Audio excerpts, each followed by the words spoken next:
We all know the adults live inshore and disperse widely, feeding through the summer and autumn.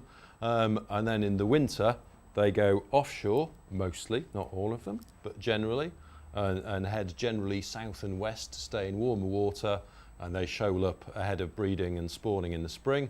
But the little baby juveniles, especially the youngsters up to sort of 3, 4, 5 years of age, live in inshore nursery areas.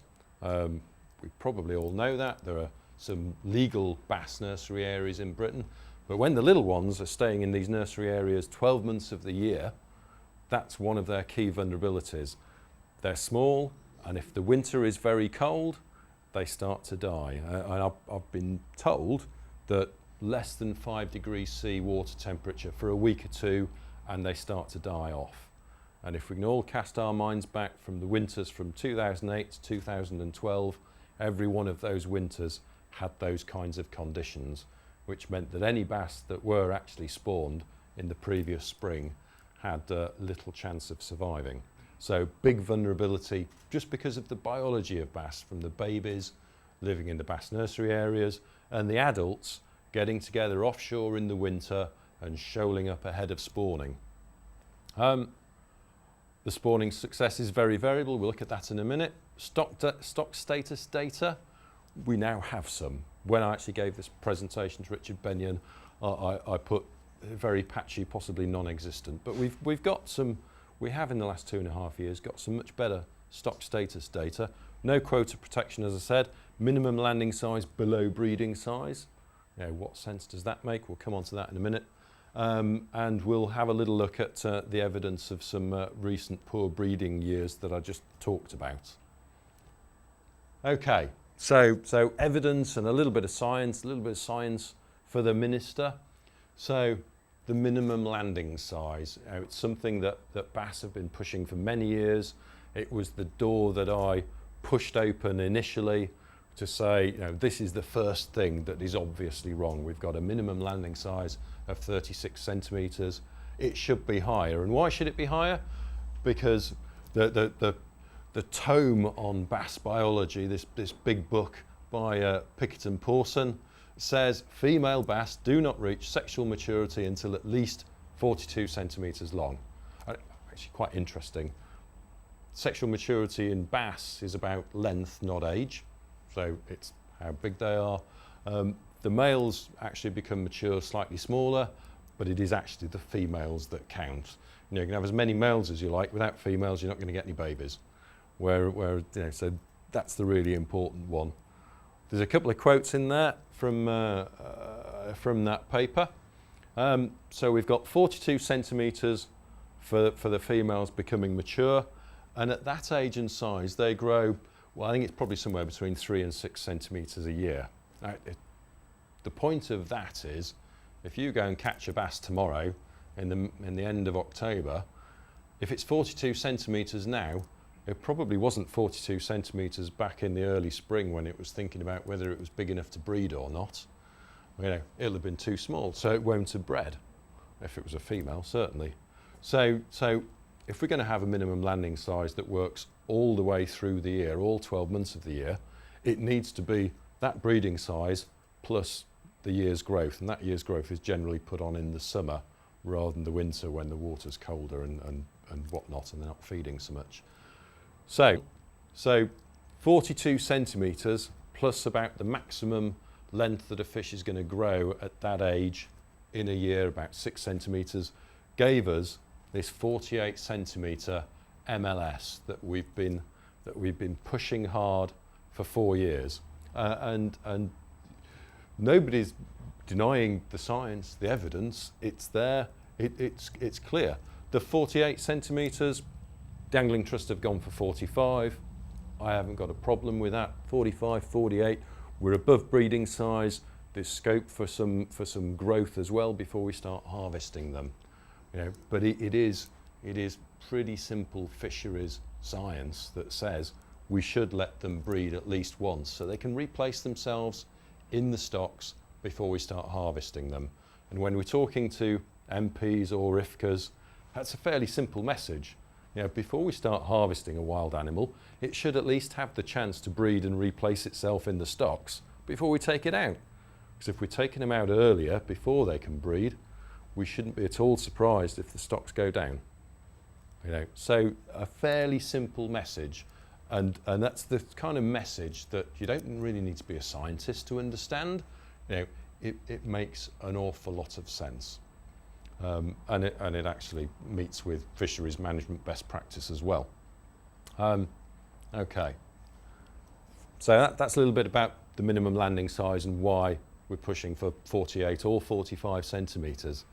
So economics, we talked a bit about economics this morning. This is economics specifically about bass in the UK, and these are official figures.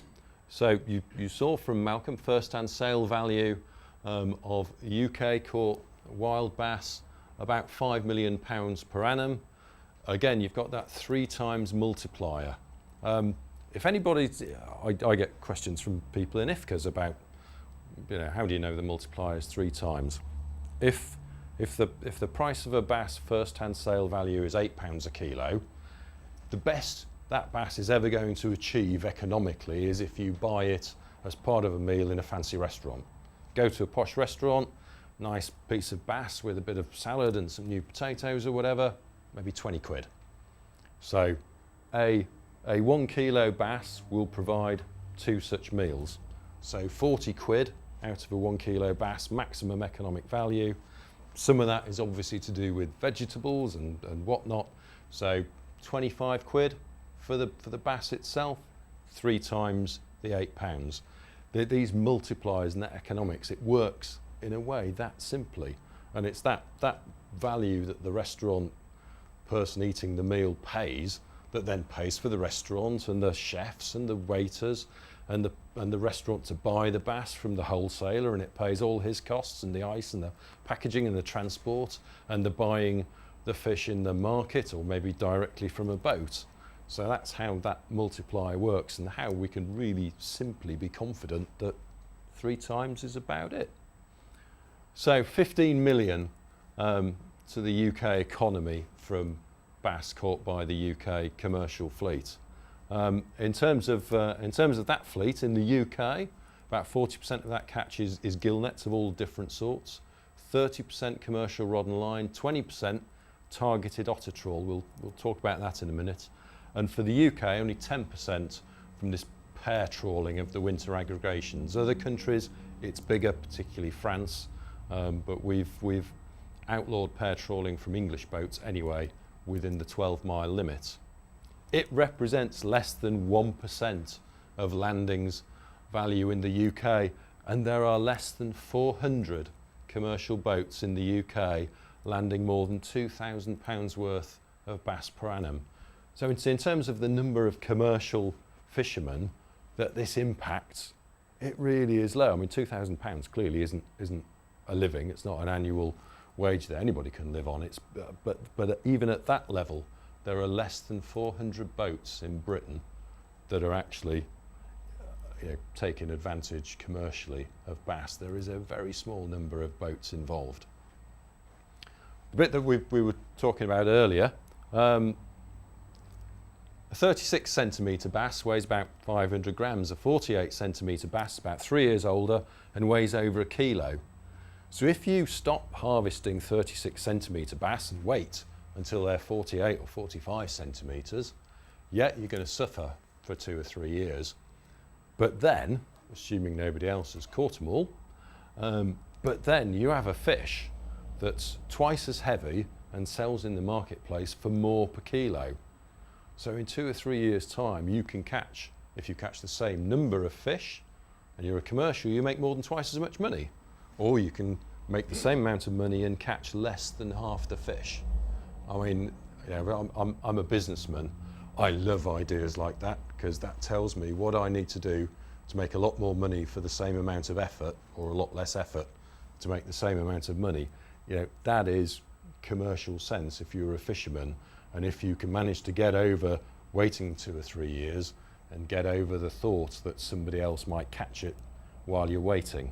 So I think there's a big commercial argument in favour of commercial fishermen going for this. It will actually help them as long as they're not going to cut their nose off to spite their face. It's also worth remembering, I think we touched on that this morning, 800 odd tonnes of wild bass recorded as commercial landings in the UK a year. The Mediterranean farm 80,000 tonnes of bass, 100 times as much, 80,000 tonnes of bass farmed in the Med each year. So there is absolutely no question of anyone not being able to eat bass if they want to. There's an awful lot of them. There's a bass farm on Anglesey that farms, I believe it's inland, uses recirculated seawater. I've read that it's got a capacity of 500 tonnes per annum. So it's not far off the actual total wild catch in Britain just from one high quality bass farm on Anglesey. I also think as a businessman, catching small wild bass in order to compete with cheap and not very good farm bass from the Mediterranean is a bit daft. You should be trying to differentiate your product and push your price up. Again, another reason why catching small bass doesn't make commercial sense to me. And the last one, this is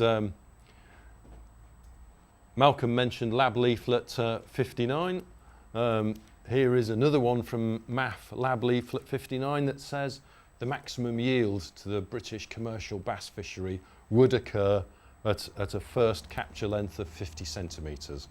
So I just confirms what we've just been saying. It's almost common sense.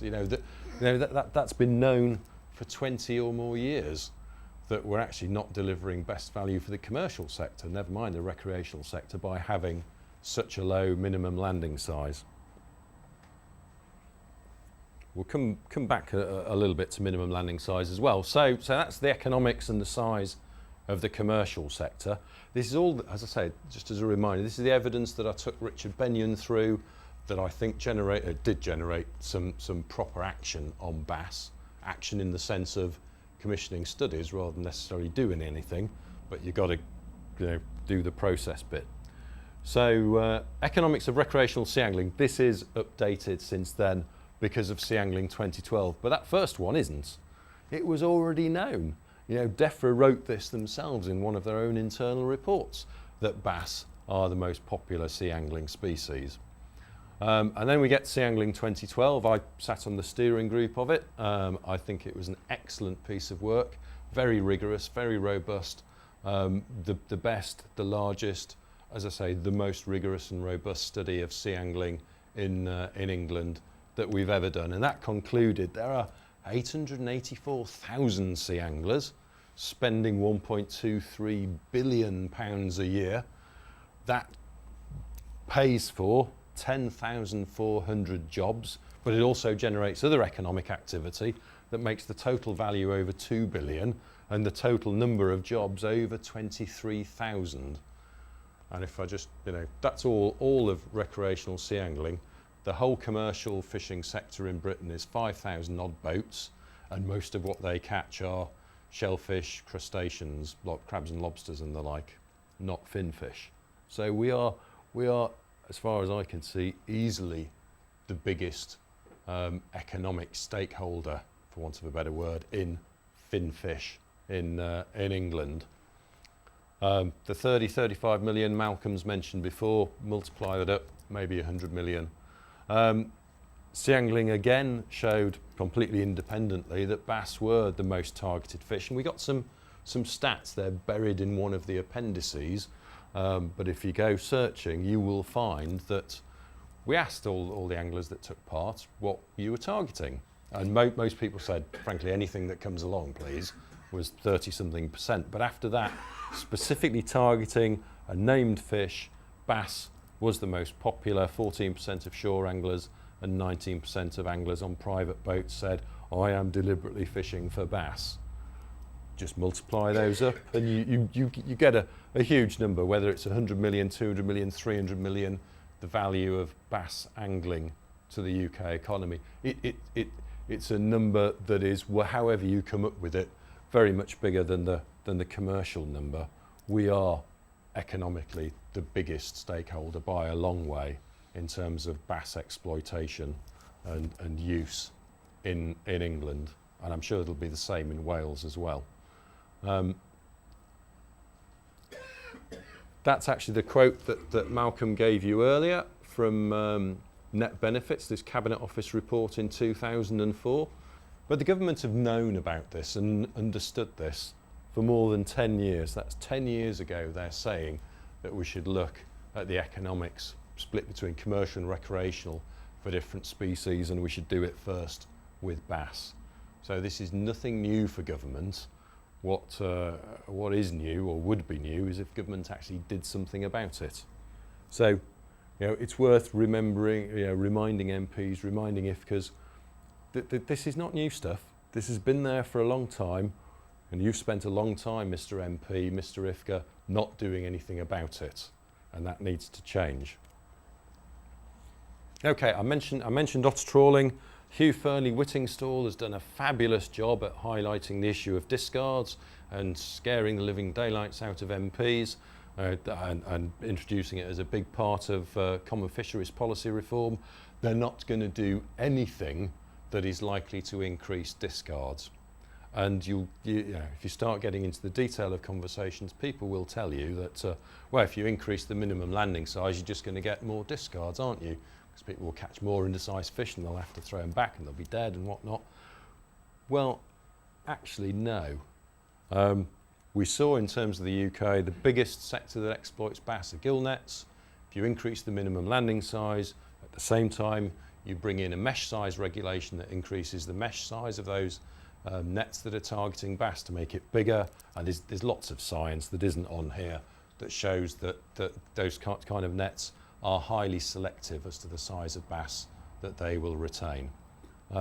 So mesh reg sorts out the 40% netting sector. 30% of it was commercial rod and line. Well, we all know if we catch an undersized bass, unhook it, being gentle to it, put it back. And most of the time it's pretty tough fish. It doesn't usually live in deep water. We don't generally catch them in deep water. It should have a high chance of survival. So you're not going to get a discard issue there. 20% of the commercial bass fishery in Britain was otter trawlers. And we've got actually some really quite good information on otter trawlers, because one of those fisheries in the Bristol Channel went for marine stewardship accreditation a few years ago, and there's a 120-page report that you can find on the internet all about it. And I've had some other confidential information from CFAS which basically confirms it, which says that this fishery, it targets the juveniles that are outside the legal bass nursery areas but aren't really adults. It's a bit like targeting teenagers. Teenagers, they all stay together and you all know where they're going to be. And it's kind of the same with these not adult but not really baby bass. They can be targeted, and they're targeted by this kind of fishing. And in the Bristol Channel, there was up to a 90% or more than 90% discard rate, because their catches of bass consist of bass between about 28 centimetres and about 43, 42, maybe 43, 44 centimetres. Virtually nothing smaller, virtually nothing larger.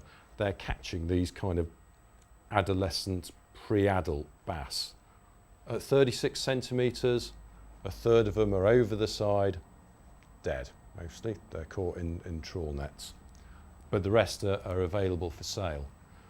One of the reasons why we didn't get the minimum landing size increase to 40 centimetres back in 2007 is if you'd have pushed the minimum landing size up to 40 centimetres, that discard rate would have gone from 30% to something over 50%. And even then, the minister didn't want to do that. But at 45 centimetres plus, that fishery is catching very, very few bass. So it wouldn't exist, it wouldn't be viable, there wouldn't be enough fish legally saleable to pay for the diesel. So it would stop. And by stopping it, you stop a fishery with a 30% discard rate. You actually, by having a minimum landing size of 45 centimetres or more, reduce discards. It's bizarre. There's an issue with the pear trawl fishery, but that might close anyway. But in this, the 20% of the UK fishery go to 45 centimetre or more MLS, and discards come down. At 40 centimetre MLS, they'll go up. So there's a danger there in small incremental increases.